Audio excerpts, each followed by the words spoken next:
Hi and welcome back to another Rommel's Love Child video, and we're going to look at the M2 Medium, which is the American Tier 3 medium tank. We're just going to have a look at a little game here, rather than too much about the tank.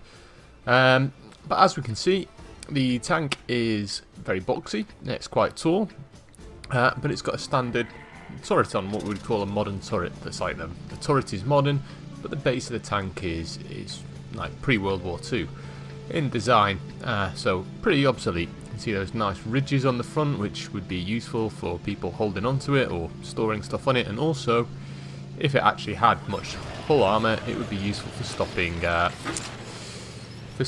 ricochets bouncing up. But the turret is pretty good, and it's got a lot of gun depression, which you can just about see there.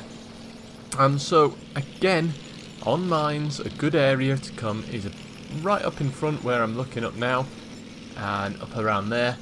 And then if you go up there, then you can hide most of your hull and just leave your gun poking out. Now, this gun is a rather impressive derp gun. Okay, so hit the cruiser, track him, pull around, and I finish him off. And you notice I take a hit from the artillery, which doesn't do any damage because it was just splash and didn't hit me, and the M2 Medium also hit me for a little bit. So it's a 75mm derp gun, so it's very short, highly inaccurate, but 75mm is huge at this level. So I hit the Chiro and then finish off the Medium, almost kill the Chiro, and so I'm up 2 kills already, and I've done 404 damage at tier 3. So I turn around because I don't want to stick my nose out there too much and get hit, so I keep as close as I can to the side of the hill here to protect my tank. I'm going to go up and see if I can't kill one of these two down here.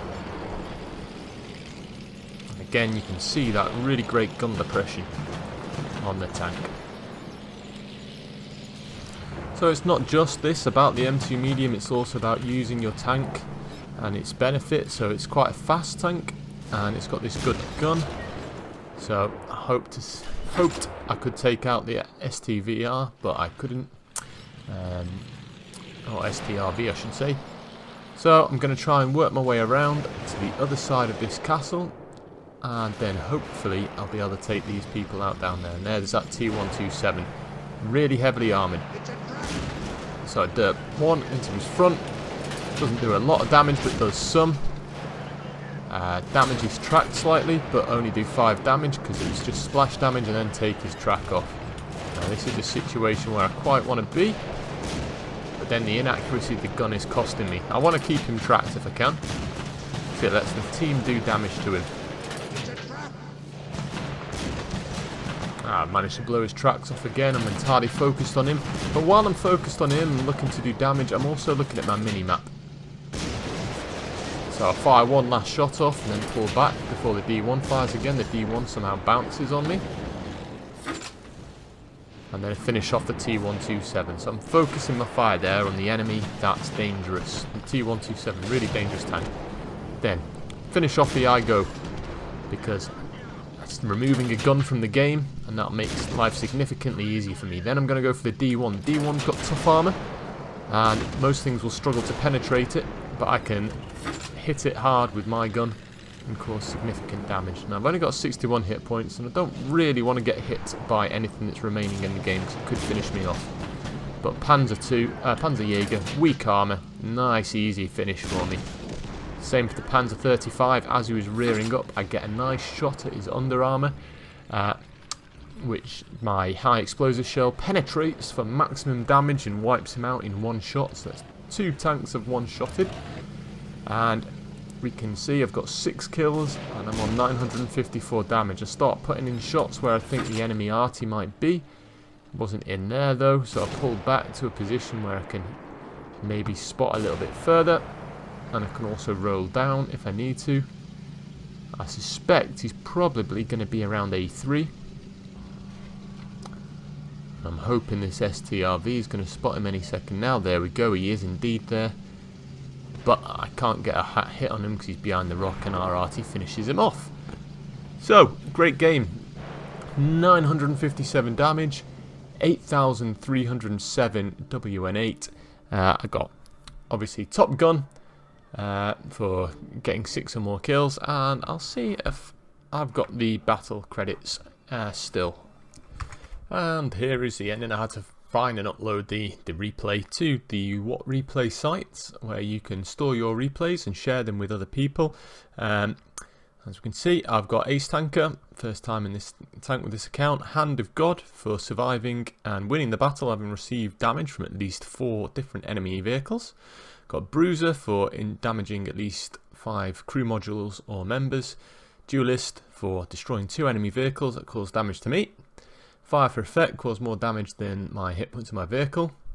High Caliber for damage caused must at least be 20% of the total hit points of enemy vehicles and at least 1,000 hit points, and must not hit any allies, so I manage that. And Top Gun for killing more than 6. So as we saw in the end of the replay, I'd got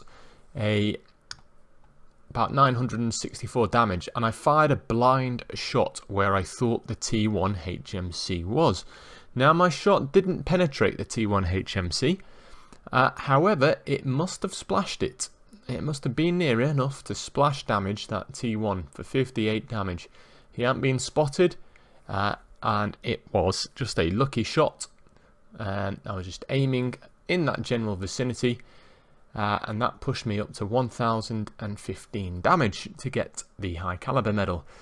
And this is one of the things that is sometimes the difference between a win and a loss, and sometimes the difference between a good player and an average player. The good player will take a calculated risk in a situation like that and I estimate there's probably going to be an enemy there, so I'm going to fire a shot and see what happens. Obviously I didn't fire too many, because as you could also see in the replay, I was running out of ammo. So I finished top of the tier, as we can see, top of the game. Obviously I've done over 3 times the amount of damage of the second place damage there on my team. In fact, if we get the calculator up, let's have a little look. I think I've got close to doing as much damage as the top 4 after me, so let's have a little look. 335 plus 308 plus 262 equals plus 242, so almost as many as the next 1, 2, 3, 4 people in the team. This is the advantage of the M2 medium. Obviously at lower tiers, I've been playing for a while, I know the maps, I know the game. Aggression can help if you've got support. Now, you notice I pushed up onto the hill there. That could have gone really badly wrong for me as well if the enemy had sent faster tanks up to the hill, but we can see from their layout they don't have that many fast tanks. But if they had sent lots of fast tanks up to the top, I could have been in trouble.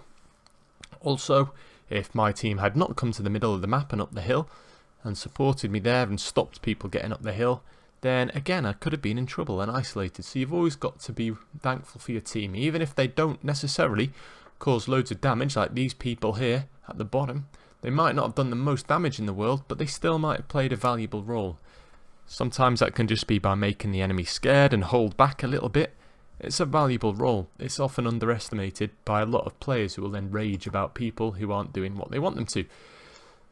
So anyway, I hope you enjoyed the video. Please leave your comments below. Remember to like and subscribe and share these videos. Subscribe is really important. I'm really keen to boost my subscriber count and get these videos out to as many people, and hopefully get people more interested in World of Tanks and start playing nicely with each other and improving their game style a little bit. Anyway, hope you enjoyed the video. See you on the battlefield. Please send me a message in-game or out-of-game, and we'll see about platooning and things like that as well if you want. Okay, take care. Bye-bye.